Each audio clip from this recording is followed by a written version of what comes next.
Physical relation হয়েছে। হওয়ার পরে সকালবেলার দিকে তিশা জোর করে, ঠিক আছে, আমি ফ্রেশ হব। তো এটা তো একটা ন্যাচারাল ব্যাপার যে আমি ফিজিক্যাল রিলেশন হয়েছে আমার হাজবেন্ডের সাথে, আমি ন্যাচারাল ব্যাপার, আমি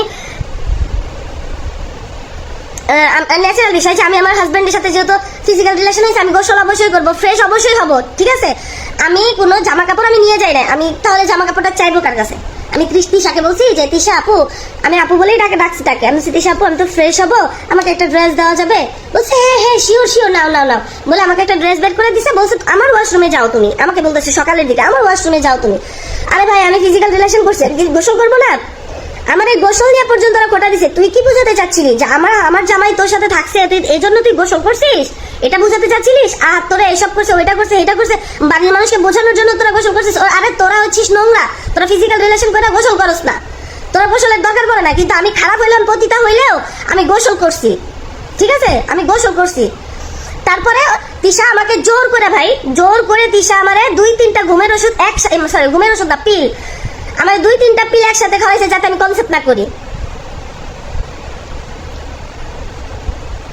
ঠিক আছে। আমি যেন হচ্ছে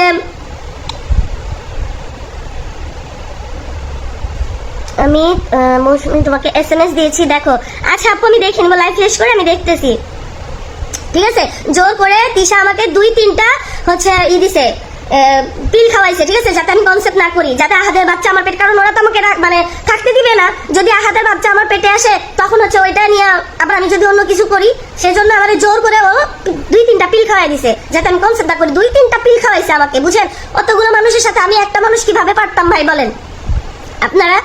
আমি এখন লাইভে আসছি এটা ক্লিয়ার করার জন্য যে কালকে তো আমি ভালোভাবে কথা বলতে পারতেছিলাম না, আমি এত মানে অসুস্থ ছিলাম, এখন আমি অসুস্থ, আমার বাচ্চাটা এখন স্টিল নাও ঘুমাই নাই, দেখেন ভয়ে আমার ছেলেটা কাঁদতে যে না আমি ঘুমাইলে ওরা আমাদেরকে গুম করে ফেলবে। আমি আমার বাচ্চার নিরাপত্তার জন্য, আমি আমার নিরাপত্তার জন্য আমি অভিযোগ করছি, তাও মানে থানাতে করি নাই, এটা আমি করছি হচ্ছে আর্মি ক্যাম্পে, ঠিক আছে। আমাকে চিনো? জি আপু আমি আপনাকে চিনি।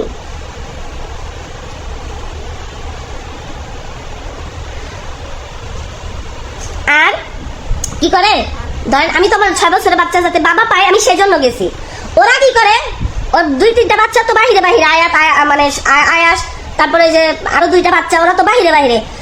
আলিশা অতটুকু একটা বাচ্চা, রাতের বেলা তো তার মা দরকার, সে করে কি ইরফানের মায়ের কাছে তারা দিয়ে রাখে, রাতের বেলা ওদের কাছে বাচ্চাটা ঘুমায়। আরে আমি যদি খারাপ হই খান কি হয়, আমার ছেলে আমার বুকের ভিতরে থাকে, আমি খানকিগিরি করে আমার ছেলেকে খাওয়াই, তোর মতন অন্য জায়গায় ফালায় রাখি না। ওরা লাগছে আমার পেজটাকে খাইয়ে দেওয়ার জন্য, ঠিক আছে।